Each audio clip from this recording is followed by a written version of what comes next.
Hello guys and welcome to the Storytime podcast. I am your host Chris Benburu. My name is Brian Kimani. Samuel Idhaka. And today is on a Friday by the way guys. It's on a Friday, yani weekend imeanza This is the day that tunagojanga every single week. Kwa sababu you know after a long week umechoka. The weekend is now you want the weekend to start weekending, unaona? So what are your plans this weekend bana? Tunangoja ifanye hiyo kitu, but saka mimi naona hii weekend venye January na Feb zimekuwa ngumu. Sasa ndio nitaanza same sasa. Nimejipata niko kwa shughuli mingi. Mara January sijui job gani, Feb tukaanza project fulani. Kwanza hata tuko na program ya kusaidia ma youth. So wewe masomo ni part time. Nilikuwa nimwambia hivyo by the way. Wewe unasoma part time wewe. Ngori. Masomo ndo tunaanza kukazana sasa. Inabidi unajua lazima ujue venye unaweza zibalance zote tatu. Sasa ni zote tatu by the way. Kweli. And what about you Sam? Mimi kesho nitakuwa Nyahururu. Niko na event. Rorashio itaanza. Actually natoka mapema juu by around 10 nafaa kuwa hapo. Hiyo rorashio ni yako. Acha mambo. Acha kutupima. Acha kutene rorashio. Nakwambia bado si ni vijana bana. Acha tafute pesa. Tutafute pesa. Pesa muhimu. Naona nani anaenda shoke. Sioni. Mona heri mnunue bundles mone YouTube. Nieri. Unaona YouTube wewe. But when you come to think of it, because we had an election last year, successful one, thank God, sindio? But you see, ukiangalia we expecting a lot from them. Najua it's a short term, but 6 months. Say in 6 months. 6 months. Around. Around 6 to 8 months. We expecting kitu imefanyika. Unanielewa because by the way, kitu tunaelewa, unaona ni kitu tulikuwa tuna expect tutafanyika, but as you have seen, life is getting tougher every single day like wesa. It's getting worse. Na unaona pia tu vijana huku nje, the 1% wenye wako na pesa, they are making the other percent ikaini kasi sisi ndio tutakuwa watu tumekanyagia pesa, unaona bala. I saw that there was a survey that was done. Ilikuwa na cheki inasema ati a certain percentage, tuseme the 6% in Kenya. So hiyo 6% iko tuseme 26 people, something like that. Kama hiyo ndio hiyo ratio, though ni rough math. Hiyo hesabu tuliacha high school. Tuseme hiyo hesabu ilikuwa, hiyo survey ilikuwa inasema that percentage iko na like 60% of the wealth in Kenya. So imagine apart from how hiyo over 70% si tumeshikilia hiyo part nyingine ya 40% tuna rely on country's wealth. So imagine sisi ndio tunategemea kila shit. But do you think actually the government is doing anything to help sisi vijana ama the youth? To me naona at some point tunajua tunakimbia kujudge gava na pia atuangalie side yao. Angalia in this perspective, Ruto venye alichaguliwa, Uhuru ndiye alikuwa in government, si ndio? Wanasema sijui kama ni ukweli, but wanasema akiingia alipata the coffers are empty. Around 78 million. Around 70 to 80 million kwa pesa yenye ilikuwa inafaa kufanya aanze startup. Like nikaa sahi uko mzee wako amekuwekea do fulani, so wewe ndio unafaa kuchukua hiyo do uendelee nayo after ametoka. Inheritance. So ile achiwa deni. Sasa unse ameingia kwa gavana, unaona hana hiyo do, like hana do. Sisi ndio hawa hapa, alafu unajua kuna zile promises zenye alipatiana. Stories za jaba. Kama tunaweza ongelelea in terms of that, nilikuwa nasikiza a certain ni podcast ama where I heard it from, but there was a guy who was called on the phone, and he was suggesting that kama mnasema the coffers are empty na mko in debt na kama spending habits zako ndo zimekupeleka hapo ni unafaa kuchange Spending habits. na how long does that take to change your spending habits? Itakaa hiyo ni kuamua tuseme kama ulikuwa unapewa mshahara ya dhao sindio na ulikuwa unapata kila mwezi ikiisha unapata una spend 1100 so hiyo so lazima ujue hiyo so ilikuwa inaendanga wapi sindio so hiyo so kama ni kitu yenye kuna kitu kwa hiyo dhao yenye uko unahitaji unaweza ipunguza hapo ndio accommodate hiyo so kama hiyo so ilikuwa lazima unaona so inamaanisha hiyo decision ya kuamua next month hizo inatoka unaweza amua saa hizo ndio sasa ndio next month kwanza next month unaanza kuimplement unaona unajua pia mnasahau mi ni Mkikuyu Ithaka Mwangi so kwetu tunakuanga na saying fulani inasema mti unaiwekanga straight ikiwa ndogo ikiwa ndogo like ikiwa in the early stages ndio unafanya ikuwe straight ikisha grow ikuwe kubwa hakuna venye utaniambia ati ikisha kuwa kubwa ndio unataka ati sasa kuistraighten so kama mse amekuwa na spending a bit fulani ita take time venye tunajaribu kuelezea ita take time a change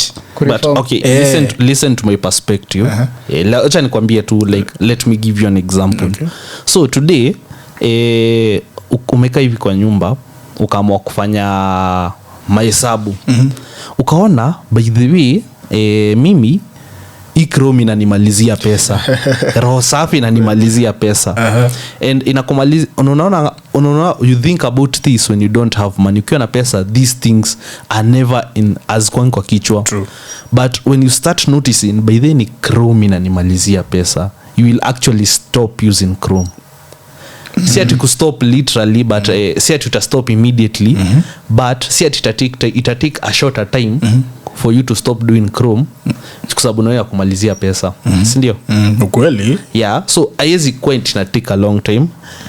Mind you they were given 8 billion as a start of when they started this year na bado wamekuwa kikopa. So they finished 8 billion in 6 months. 8 billion in 6 months. So hapo hakuna vile mtu anaweza kuja umtetea ati by the way mlifanyia nini hiyo pesa, because 8 billion is not just, wacha nikwambie, if you put 1 billion saizi kwa barabara itafunga barabara. Ukweli. So 8 billion, imagine the capacity of 8 billion. I feel like to some extent pia I would say mi unajua nikiongea siongei on the side. Don't get me wrong. Hakuna hapana. I'm not misiko ati on either side but najaribu kuangalia the both sides of the coin. In this perspective sikatai ukweli hiyo do wamepatiwa but in as much as wamepatiwa pia unaangalia pia sisi wenye tuko unajua corruption, acha tu nilete hii topic juu iko corruption pia. Kenya ni kama brother yetu, ni kaka yetu usually sahi kila mahali. So unapata kuna project fulani ikifanywa ikuwe around seme 2 billion maybe an example, an estimate, alafu unapata kazi yenye imefanywa hapo si ya 2 billion unaona. Na si hiyo pekee, kazi ni mingi pia. Wao wanaenda si umse like Ruto si yako in meetings every now and then, Gashago ako in meetings every now and then. Mimi I have to disagree with you, completely disagree with you, because if they were literally doing something, wacha nikwambie, if they were literally doing something, atakama there is corruption, atakama there is this high economy, unajua unaonanga like ni kama kupelekwa rehabilitation. Sema Kenya iko rehabilitation. You see when someone started mwenye anaenda huko, mwenye akienda huko, it starts bit by bit. Si ati but you will notice the change. Unanielewa? By the way, you will always notice the change. Acha nikwambie, they will always notice the change. 8 billion, acha nikwambie, 8 billion unga ilipandishwa, si ndio? Mafuta imepandishwa, si ndio? Pampers saizi na wanga 1800. Mimi mtu ananiambia ati nipate mtoto. Pampa ina na family. Niko na family. Pampa inagonga 1800. So no, imagine mtoto hawezi mwambia today don't shit, unaona? Yeah, okay. So it is just natural, nanielewa. So unaona life is just getting harder and harder, and they are killing jobs, and mimi honestly I'll say they are killing jobs. They're killing jobs, by the way. They started with kazi kwa vijana, walikuwa sema it is corrupt, it is nini, but despite it being corrupt bado walikuwa nalipa watu wanafanya hiyo kazi. Kweli? Yeah, it might be corrupt but it was helping someone, because hiyo 500 ninajua leo nimeenda nikafagia barabara nikafanya hii nikapata hiyo 500. That is good hustle, because in a week that's 3500. Sawa, kama hiyo ikwe pesa ya kukopesha hustler fund. Unaona, but hustler fund is not something inaitwaje consecutive like kazi kwa vijana, because kazi kwa vijana ungeamka asubuhi every single day trying to get that 500 shillings. Yeah, and as a comrade 500 shillings is a lot of money, kwa sababu for example kama wewe haujaoa, for example hauna bibi, uko na nyumba rent, kutoa je ya jawa awezi kesho ni rorashia. So utakuja upate in a month that 500 times 4 that's around 13,000 13 to 15 14,000 nanielewa. 14,000 rent unalipa maybe 4-5 depending on kwenye unaishi, si ndio? Let's put it 4-5. The rest is on expenditure and you are living alone. Hapo kazi kwa vijana ja kusaidia. Lakini sasa naona programs zingine zenye kama hizo za kazi za kwa vijana machikipenye ilikuwa ina employer wasi wengi juu ulikuwa unapata ime stretch kama mseme, kama mimi nimekuwa na exposure ya Nairobi na Kiambu, hizo county mbili. So inamaanisha ukiona wase unachikia wase wamefanya huko hivyo, hadi places zenye unaona ziko more isolated from towns something like that. Bado watu walikuwa wanachangamka hizo job. Na hii venye imetolewa ikaekwa unapewa pesa kwa hii. Kwanza the fact that hii program ya Hustler Fund iko poa, but sasa bila financial advice ama stuff kama hiyo haisaidii. Lakini hata wewe hapana, acha nikupatie hiyo. Acha nikwambie Hustler Fund utapata mwenye alikuwa pata the highest maybe was around 6,000 maybe the highest 6k. Nasema the highest, I'm putting it haiko imefika 6k but unaona like napeana to the maximum level. Most of us likuwa hapo 500 unaanzia biashara gani? Wewe niambie utaendea stock gani ya 500? Unaitumia kama fuliza plus. Ukishachukua fuliza hiyo punch unaiishe, unachukua sasa hiyo punch nyingine hapo. Acha.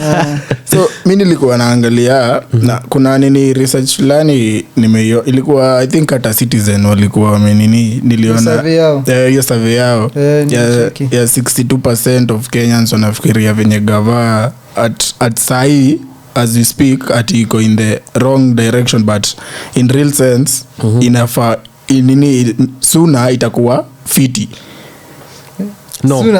No. 22% ndio walikuwa nasema hivyo, na hata nilikuwa cheki kuna ule beshte yetu fulani, acha tusimtaje, alikuwa anasema no, it's right now we are suffering, but no, he has to do that nini. So imagine hiyo scenario ya the loyal wife and the abusive husband. So unapigwa lakini unasema no, he's not usually like this, it's just now ata change.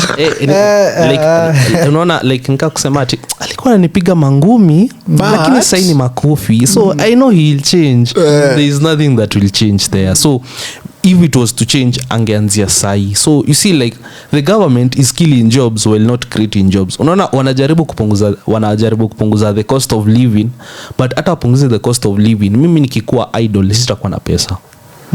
Hata waseme unga ni 70 na mimi naamka kila asubuhi, naamka na lala na kunywa maji na lala, sifanyi kazi, silipwi, hiyo 70 bob bado ni pesa mingi kwangu.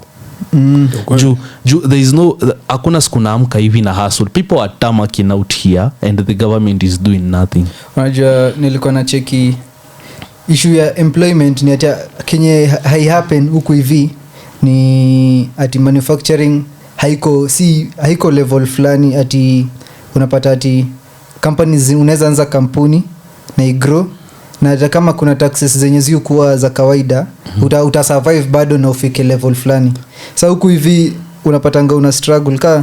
Imagine si tumejaribu kuanzisha kampuni hatujatoka huko chini bado, hatujatoka, na hata kutoka hivi karibuni bado ni nuru gizani. Startups Manze, una struggle before ufike ile height yenye utasema hata saizi nataka niko kwa business registry, KRA haita ni handa ovyo ovyo.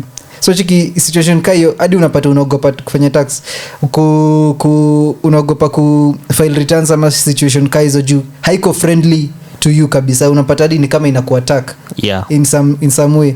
Hadi kama jana usiku si tunawaza kuweka hiyo kampuni ile kwa UG ama TZ manze bana, sio tunaona, unaona kama huwezi toboa hapa, hatutoboi hatuwezi. Unaona, like unajua the government is taking as a joke that people are saying na plan kuhama Kenya. You see, the people are taking the government is taking that as a joke.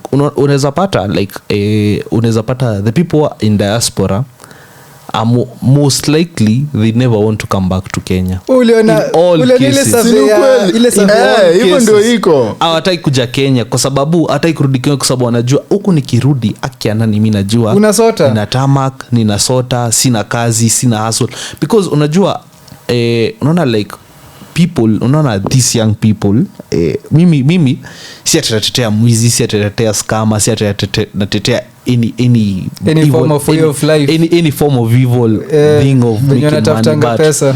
Ukiangalia huyu for example, huyu mtu ana earn 500, government unga ni 180, lakini unga ilishukisha 180, but actually si 180 kwa sababu umempatia mingi. 500 umempatia mingi. Hapana, mimi napatia minimum wage 500. Buda buniambia msema walikuwa wanasema, acha hata hivyo walikuwa wanasema wajua kuna wana poverty line yenye hiyo organization itoaje, nimesahau yonga ya do overall. So wanasemanga mtu anaweza survive na 2 so per day, ni maskini, ako below the poverty line. Poverty line ilipanda from the $1 to $2. So if you can survive with $2 a day, ni maskini bana. So na si 200, acha nikwambia si 200. Dola saizi ni ngapi? Dola saizi ni 130. Acha inaenda 130. So hiyo ni 260. 260. Yo ukienda kwa madhi lunch ni hivyo. Wacha nikwambie the government is the one is what is making the dollar ipande, kwa sababu ndio dollar ipande, that means the economic is shit. The economy is shit because people are number one not working, number 2 jobs are not being created, number 3 if jobs are not being created there is no income inaletwa kwa government, si ndio? So ina revenue wana collect kiasi, the revenue collected is ni kidogo, si ndio? Aya, number 4 ukiangalia after every hakuna jobs, hakuna revenue, hakuna, so that means the country itself will depend on loans. Nojue, wacha nikwambie, people don't understand. Mtu akisema dola imepanda inamaanisha, unajua dola imepanda unashangaa dola itakusaidia ikipanda.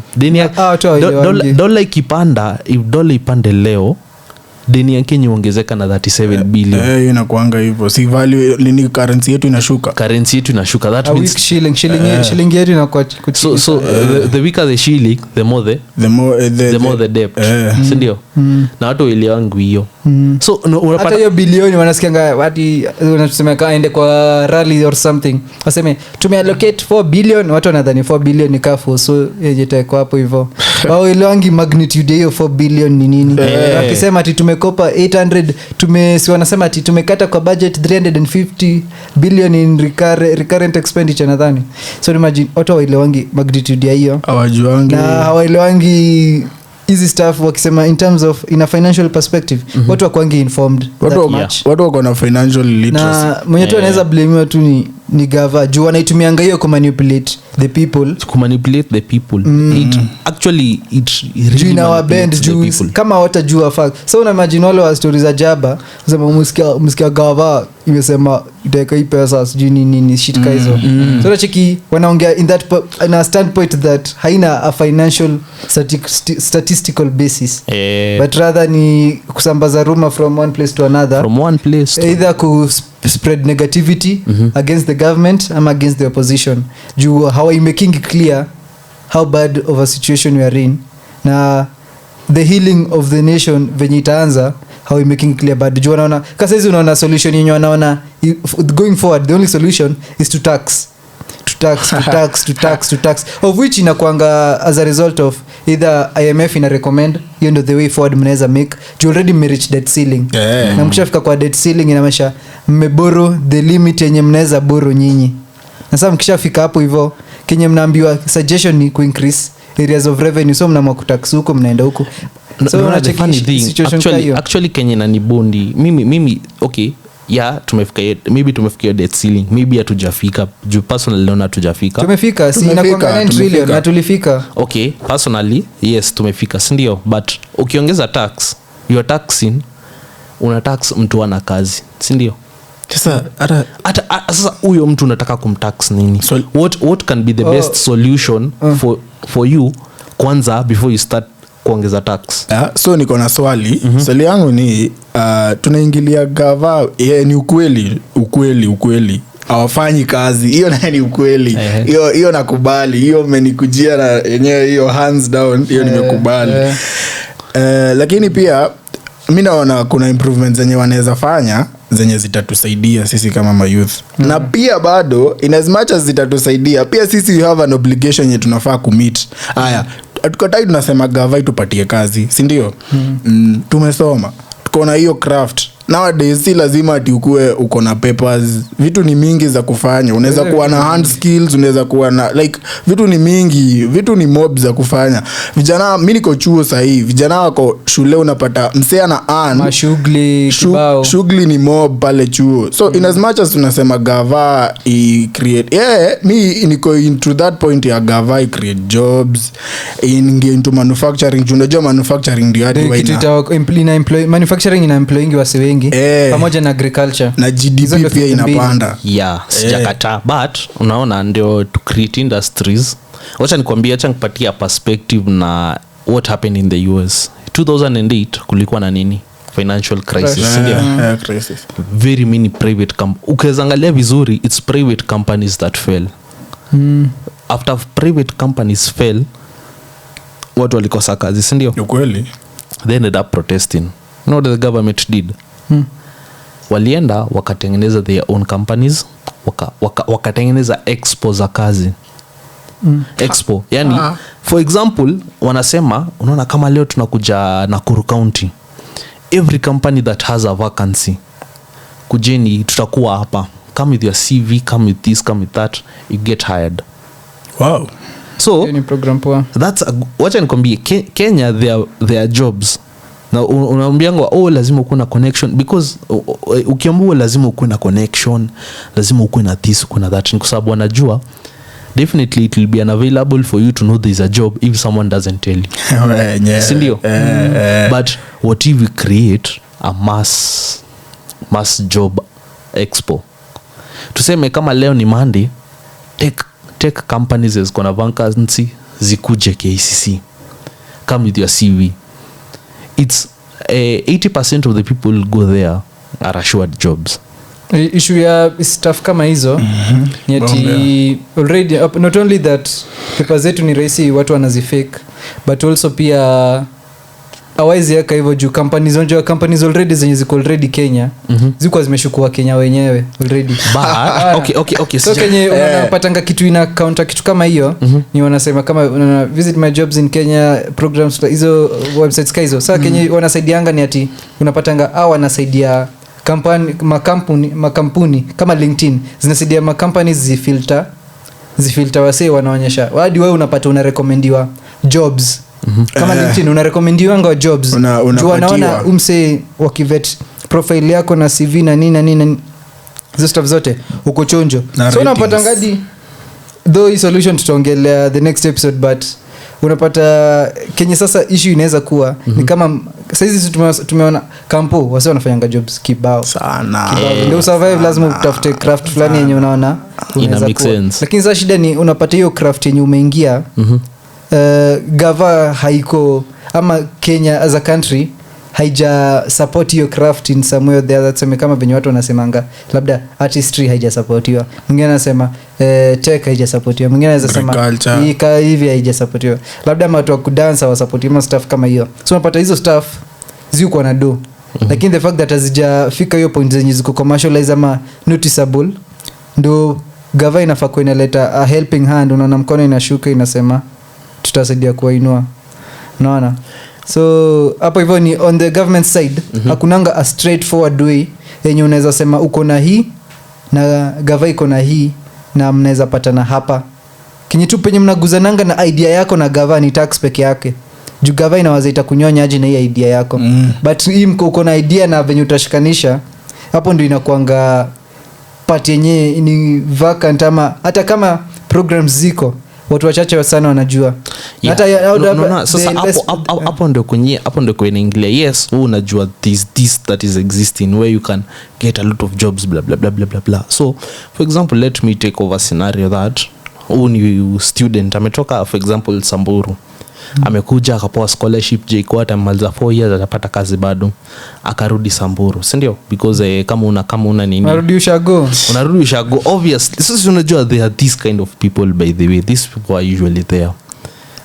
Achunge tu ng'ombe sasa, amesema ni wako kwa sababu wanaona mimi ninakaa huku na tamak na choma, wanajua sipati kazi, unaona jua ni kali. So the best thing ni kwanza nirudi kwa wazazi, try to build myself maybe through something else, ndio. But unaona job ingine ikuje Nairobi, huyu mtu yuko Nairobi, si ndio, hajui anything kuhusu hiyo job, na ingemfavor apate hiyo job, ingemfavor apate. The reason kwa nini nimependa something of an expo or something of a sort, kwa sababu kama kuna ile Dubai Expo, Egypt Expo, hakuna mali usikiangi kwa radio, kwa TV, billboard zitakuwa zimejazwa kila mahali. Hata wanaongezanga, kuna nimeenda construction expo na pia industrialization expo penye ma industry zote za Kenya na construction company zote za Kenya saa hizo separate hivyo. Na pia kuna kwa expo za tech nimeenda kadhaa. So unapatanga events kama hizo. Hapo ndio unapata makampuni zote zenye zinahusiana na construction. Utapata hapo. Tech utapata hapo. Industries, yani kama industrialization company, unaona watu wote build machines zenye zina moving vitu, utawapata hapo hivyo. Lakini sasa wanakujanga hapo hivyo expo ku exhibit product yao, sikutafuta watu wataleta. Wanataka kuuza, wanataka consumers. Issue ingine ni mnasema kuhusu the expo. Unasahau tuko Kenya bado. Tuko Kenya. Qualifications, unaona shule ni mingi Kenya, like shule so far zimekuwa mingi, institutions ni mingi, so unapata watu wana graduate wengi, sikatai, but unapata the quality na pia the quality of education yenye inakuwa offered iko high. But sasa issue hata inajua napata issue ni ati ukimaliza kuna ile kwanza, apart from hiyo period, kama haujui penye unataka kuenda, inakuwa a huge, nitasemaje, inakuwa a huge problem. Juu watu unapata unasema umemaliza, kama kuna ule bishte yetu fulani amemaliza akaamua kufungua YouTube channel. Unajua ni mtu afungua YouTube channel iliyo kwa final solution. Sasa umetama kumepeana ma CV. Kiasi hello guys, welcome to my YouTube channel. Hiyo na kwa final solution. Na acha nikwambie kwa nini this expose will help. Acha nikwambie in my point of view. Kama for example wakati Kuiva alikuwa na opening, 200 people showed up kwa waitress, na mtu akona degree ya medicine but anataka hiyo job. Serious. Angalia 200, unajua 200 people showing up. Hiyo si event, ni interview. Na watu wawili kwa ofisi. Miara issue imenishtua ni med. Ndio nilikuwa naona apart, unajua tuseme those doing to push forward, but naona expose ziko na pros na cons. Ziko na pros only as much people companies can employ, but also there's approach ya kama ni expo or something related, inafaa kwa ya staff yenye gava imeorganize kitu yenye ma startups zitasaidika. But lazima mcreate environment ya create employment. Wacha nikwambie hiyo environment na wakwambia, for example nilikuwa pena some kitu tu simple. Kama ni Monday leo, it's tech jobs, we'll give tech. Kama leo ni tech day, we'll give tech jobs. Kama leo ni Freemasons jobs hizi ya zani Illuminati za chini ya maji.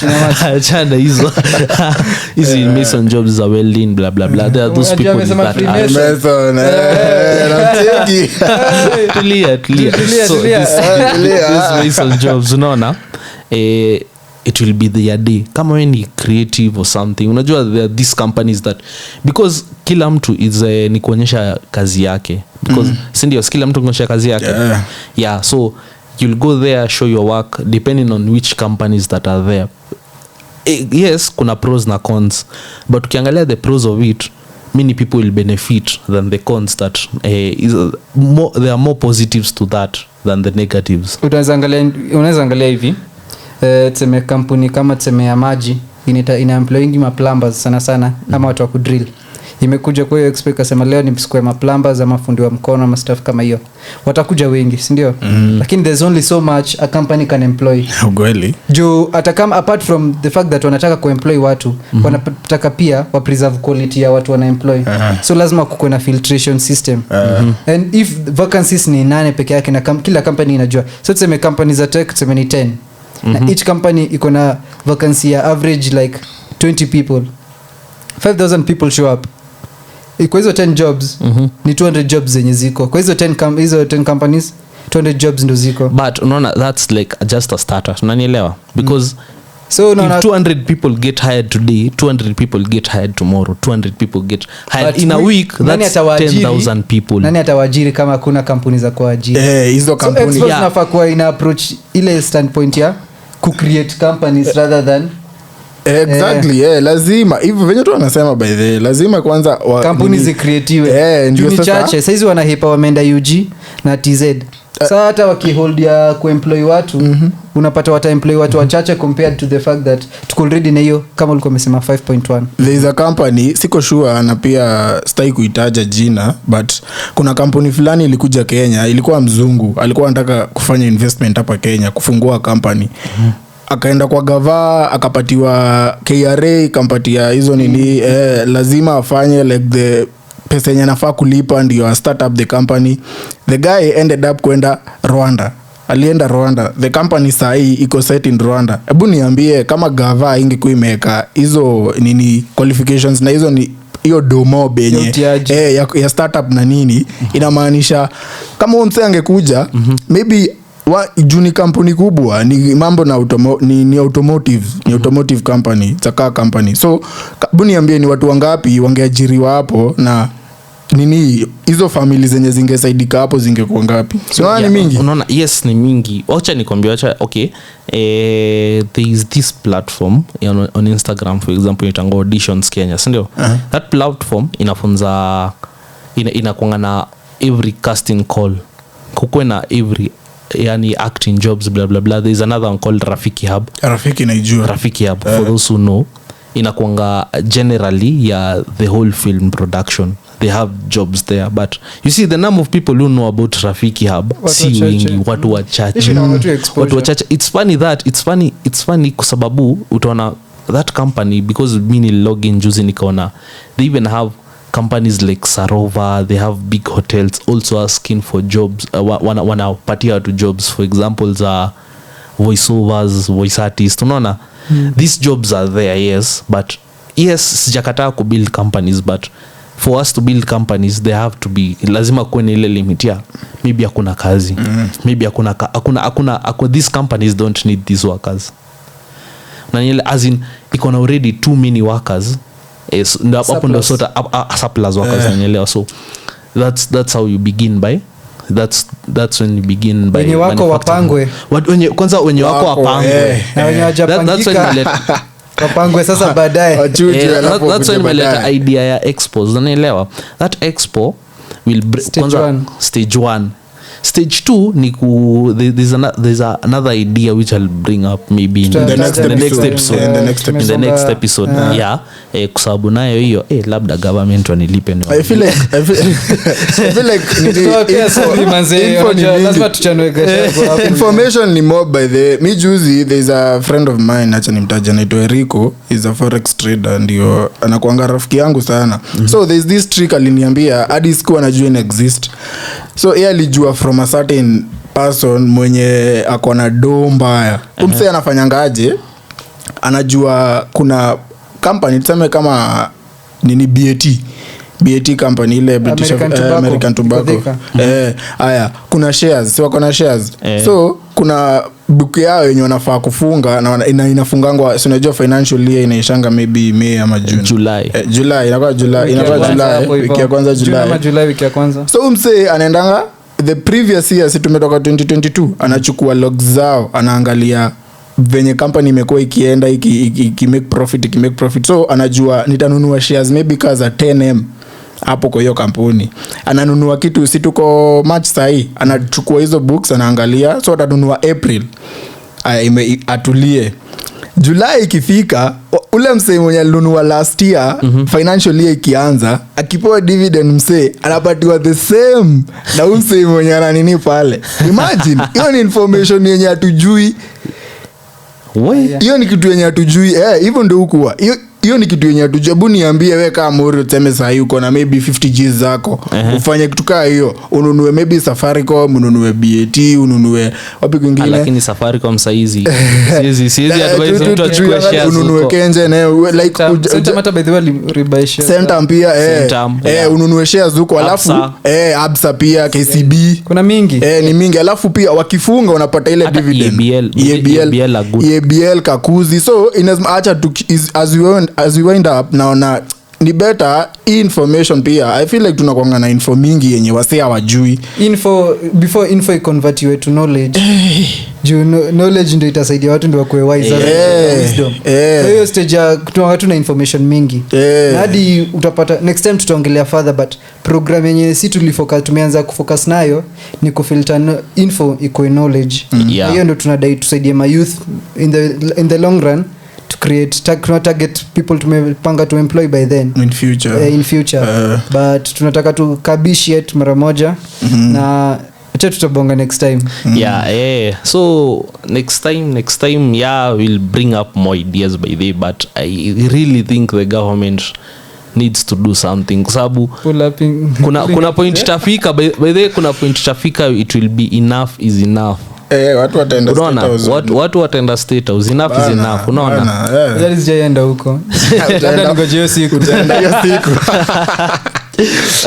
so I think the government needs to do something and if it is to share knowledge tunaweza share na wao si jakata kuwasaidia tunaona wanachoma kwa hivyo tuwezi kata kuwasaidia hizo ma task force wachague age yetu sasa basi sisi tushughulikie watu wetu lazima tuwapange lazima tunasema hatuna experience sasa ndiko na tu awe yenye tunafikiria yenye ni different na wao very different so mimi naona the government needs to do something and I think next time we will discuss more on this because it's an issue yenye tutaacha saa hii mpaka wapate line kibidi tenda hapo nje status tufanye podcast bana hizo form za recommend kutoa shati na kujifunga nyororo Amondi basi unaona hadi tutakujua na Uber sio ile Uber yetu iko na BNB services unaona bana so ni hadi next time bana kama richer na from there tunaanza kubuild sure so as I wind up ningependa kupena regards to my director that's director Mike and Clue na pia mwenye ana run the camera unajua tu behind the scenes wapeangu ile shout out so I like to give sababu this is a platform ametusaidia sana and we hope to grow this platform and in case you want to do your podcast you can always book bookings are ongoing wewe tupigie tutaweka kwa description hapo tu chini kwa description ndo wajue place nyingine hatari as you can utaona tunakaa kiss tunasahau wambo wako pale BTS alafu mnakosa kumshout out bwana wambo kwa background pale apigwe shout out so what I was saying is I like to give my regards to my directors and bookings are ongoing ukitaka kupiga show hapa just holler them, tutaweka namba hapo chini, tutaweka everything in location case. Lavalati Lavalati. unajua hapo ukikuyu inaenda kuweka r kwa ya pili So this has been a great show here on Storytime Podcast. same time next week Same time, same place. Cheers.